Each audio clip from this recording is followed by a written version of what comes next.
Hello and welcome in as we continue our 2017 Mvskoke Creek National Council candidate debates. I am your host, Jason Salzman, and we are presented here by Mvskoke Media.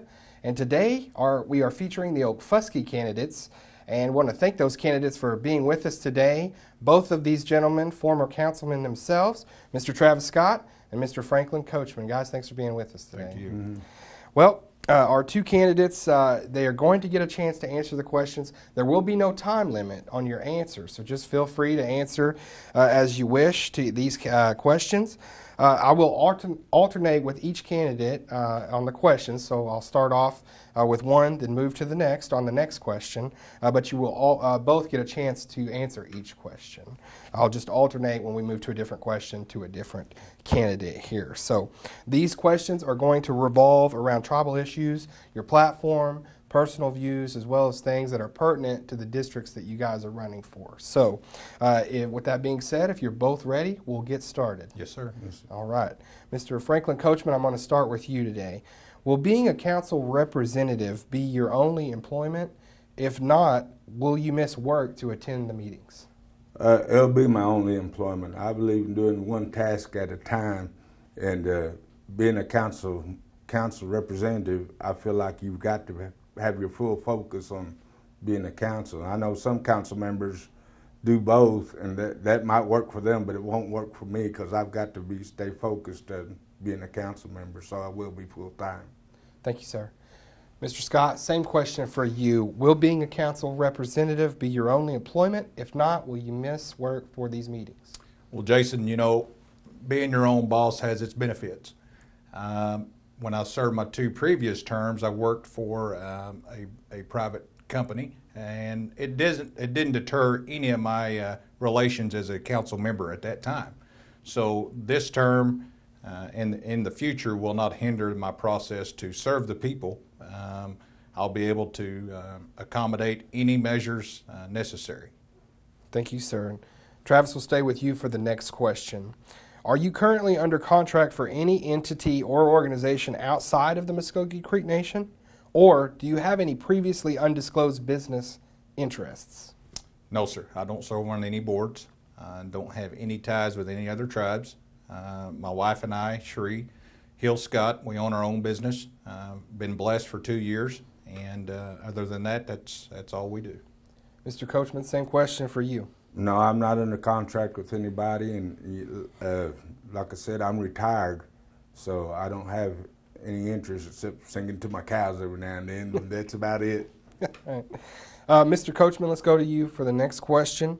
Are you going to propose or support legislation that allows Mvskoke Creek citizens residing outside of the jurisdiction to receive benefits? If so, what type of benefits?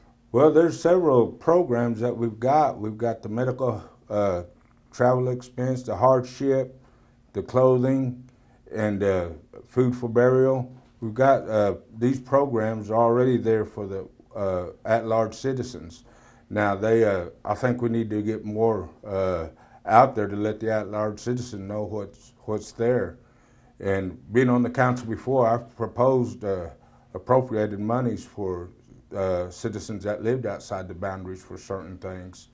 And so I don't know if we really need to get more programs, or we just need to better advertise the programs we've got.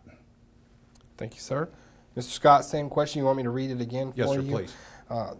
Are you going to propose or support legislation that allows Mvskoke Creek citizens residing outside of the jurisdiction to receive benefits? If so, what type of benefits? Well, Jason, previously when I was on my 2 terms as a council member, like Mr. Coachman, I supported individuals outside the jurisdiction, one meaning Oklahoma City. We help fund that community every year, and so right now we have to abide by some federal regulations with certain monies. Tribal money can be spent any way we see fit.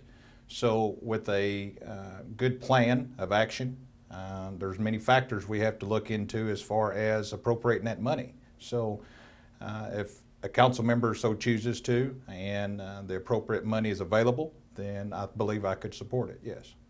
Thank you. Go to you and start with you for the next question, Mr. Scott. A lot of National Council, running and campaigning means having a plan beforehand and then going and getting in the position, being able to execute that plan. Is there any specific legislation that that you're going to propose if elected? We went to several forums in the past several weeks, and there's been one thing that I believe that I've stressed to some communities that over years past, it hadn't been just this administration, but previous administrations as well, that the communities have been stagnant on economic development. And years that the election come up, we talk about economic development. And so I had proposed to speak with some constituents in other communities, not just Okfuskee, Eufaula, and other places, that we feel the need to not have a stronghold on those communities. And right now, I think that if we can enact some commerce laws to enable those communities to structure some businesses, economic development. However, there will be some guidelines that they'll have to follow so the nation's not at risk. I think that would give them some ample opportunity to diversify as far as economic development. Mr. Coachman, same question for you. Any specific legislation you have in mind to propose if elected? I don't have really any specific legislation right now. I believe that there's a lot of things that we're doing that the Creek Nation could do better. And as far as changing that, I don't think that we just need to work with what we've got right now. And sure, things could come up within the next year or two that would benefit the tribe. And if that does come up, I would support legislation to change things. Thank you, sir. Back to you for this next question, Mr. Coachman.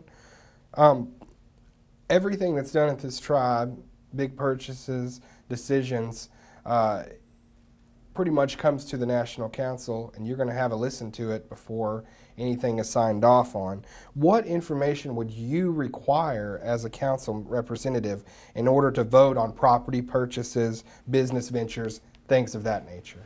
Well, on business ventures, I think you'd need a business plan that they're going to use to what this property is for.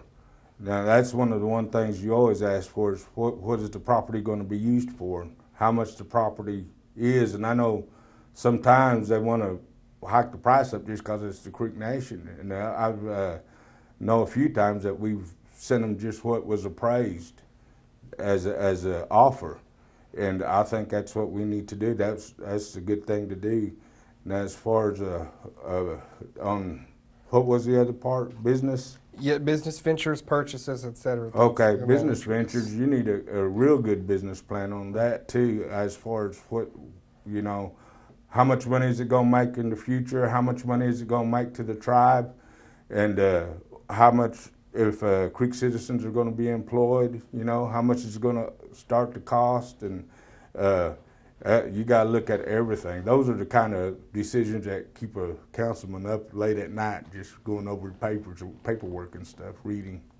Mr. Scott, same question to you. What information are you going to need as a national councilman before you make any decision on business ventures, land purchases, anything of that nature?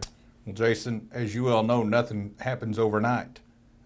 There's a lot of factors in business development, land acquisitions, feasibility studies, environmental studies, as far as the land propositions. It is good for the nation to buy land. However, I agree with Mr. Coachman that we need to have a plan of action to establish those purchases. As far as business-wise, it took us over a year to acquire our business because of all of the requirements. And it wasn't easy, but we got to that point to be blessed to have that opportunity. And the nation has had several opportunities in years past. I don't know that if it was beneficial or feasible for the nation to acquire those businesses, but the financial studies, number of years the business has been in, the revenue it's generated, and I think sometimes as council members we tend to lean on gaming as far as a source of reconciliation on buying a business, and that diversification has to come at some point. Gaming is not always equivalent to per se buying a farm or something like that, that the longevity revenue stream is going to be a little longer than gaming. So we have to broaden the spectrum on what we plan to do, other than just trying to accommodate what we have now, because tobacco, as you well know, is an issue now with the state government. They're trying to put fees and taxes and different things. How's that going to affect our compacts? So there's numerous things that we have to do as a tribe with our sovereignty to acquire different means of revenue. I think that we have a lot of intelligent people in our communities within the tribe, and using those resources will help accommodate that diversity. Thank you, sir. And we'll stay right with you for the next question, Mr. Scott. Are you going to propose legislation or support that creates an at-large council representative voted on by the citizens? Well, you know, right now we're all at large. The office and the seats that we're running for, we're all at large. I think that it's our job and duty as council members to represent everyone, every district. That's part of our job. Those community meetings, you know, getting out with our constituents and listening to their concerns.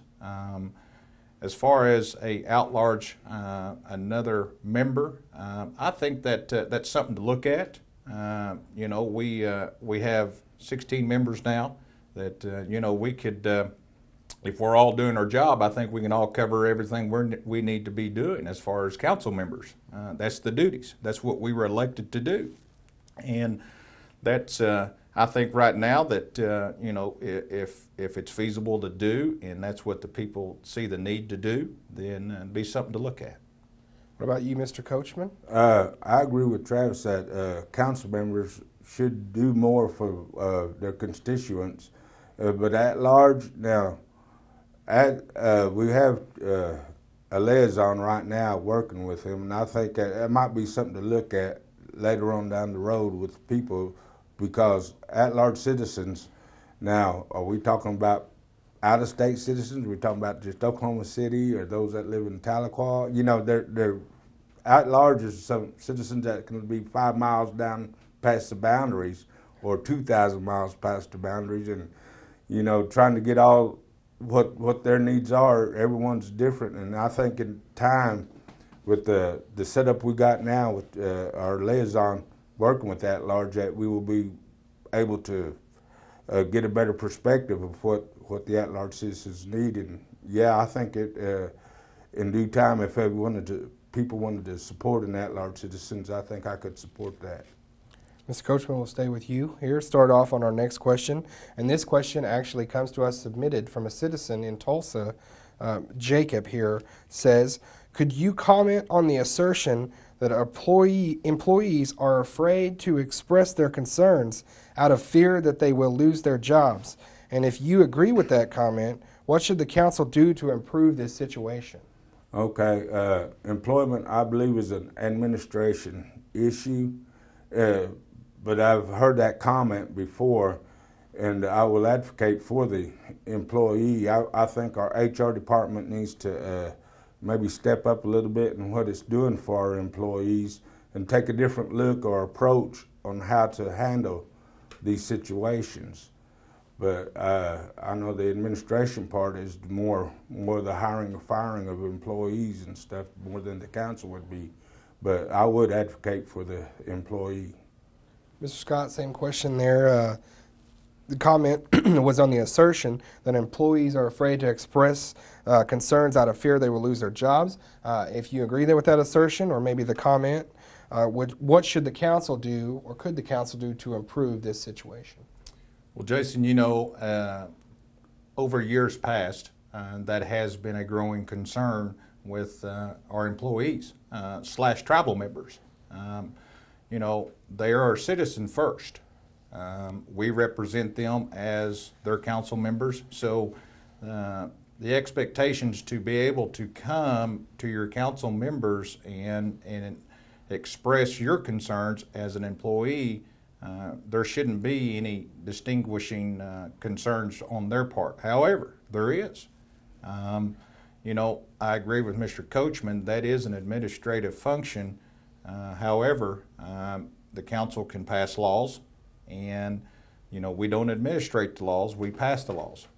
So there's various factors and information that comes entail with employee rights, with the situations, and so we have to advocate regardless for our citizens / employees, because that's our job. Thank you, sir. We'll stay with you here for our last question, and this question comes to us from the Mvskoke Nation Youth Council. What issues, problems do you think face our Mvskoke youth, and how would you address those issues? You know, Jason, a couple of years ago, my wife and I went through a trying time. We lost a son that was 20 years old to a tragic car accident. He had some issues, but however, you know, we did the best job we could do to get him help. And you know, right now, when we were kids and growing up, the world is a different place. It's a different era of what we're raising our kids in now. I have 3 kids of my own at home, and you know, it's trying times because it's something different every day that they face, whether it's at school or at a basketball game or whatever. And you know, the drug issues, mental health issues, it starts at home with the parents. And if our parents and the behavioral health systems can help our kids with numerous things, like I said, you know, we can help protect our youth. We need to find functions for them to do in our communities to keep them busy, give them an opportunity to understand what they're facing, because we do. Like I express to my children all the time, we don't tell you things just because. We've either experienced it or went through it. And those are the things that even when we're at our church, you know, we have a good youth group at our church at Springfield United Methodist Church. And we have good youth leaders. They do a great job with our kids, and they do things with them on the weekends outside of church. Makes it fun for them to know that people care about them, and you know, they trust us. And those are the things we have to do to help our youth survive, because it's a survival tactic now anymore, because in this world today, anything can happen, as you've seen in the past few weeks. And you can't live in fear. You have to enjoy life and love your kids and give them the best source of a livelihood that you can as a parent. Council members, we need to support our youth and give them every stretch and everything we can that we could possibly do, because they're the future. They will be here one day, sitting where I'm at, vying for a position, and we need to educate them. We need to get them to understand our tribe is important.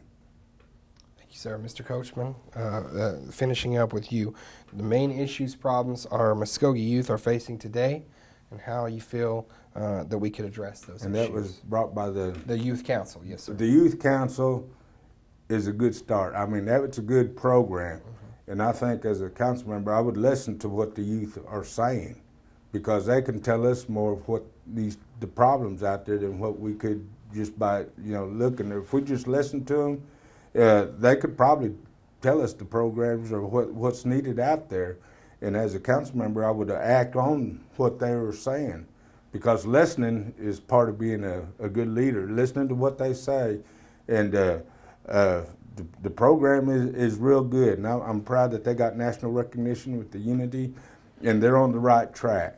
So if we could just listen to what they're saying and go from there. And a lot of times, like Mr. Scott said, it's in the communities, working within the community. I know Wetumpka community is trying to get their youth council started up. They're talked about trying to get a youth council, and it's things like that. The community has to work with the youth and listen to them and try to see what activities or things that they might want to do, and you just builds up from there.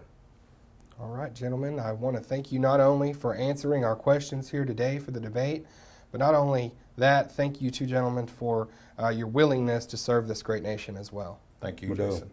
All right, and I also want to thank you folks out there that have been joining us here live on our online channel, watching the debates at MvskokeMedia.com, watching this Okfuskee District debate here today. As a reminder, if you did not vote in the primary election, you still can vote in the general election. Just because you didn't vote in the primary, that doesn't disqualify you from the general. You still have time to register to vote in the general election. The deadline for that registration as an absentee voter is October 12th, so coming up, be mindful of that. The deadline to register as a precinct voter is October 25th. The general election, of course, is on November 4th. We will be hosting debates for the Okmulgee, Tulsa, and Tuckabutchee districts in the coming weeks, and you can watch the Creek debate, which has already happened, as well as this one, on our website and YouTube page. Just go to the playlist there, and you can find them. If you are a citizen out there and you have a question that you'd like to send in to be read, as we did one today on the debate, you can please email that to jmcbride@MvskokeMedia.com, and we'll get that on here. We have also invited the winners of the McIntosh, Mvskoke, Wagner, Rogers, Mays districts to participate to elaborate on their goals and plans for their upcoming council term, just so everybody gets a chance to answer some of these questions that we have. Stay tuned to MvskokeMedia.com and our social media sites as well, Facebook, Twitter, Instagram, Snapchat, of all of our election coverage. We've got you covered like never before here, Mvskoke Media, on our Mvskoke Creek Nation elections. We want to thank Mr. Freeman and Mr. Scott once again. Mr. Coachman and Mr. Scott once again for coming in today. I'm Jason Salzman. Thank you for joining us here for the Okfuskee District debate. Mado Hadam Jay Chathis.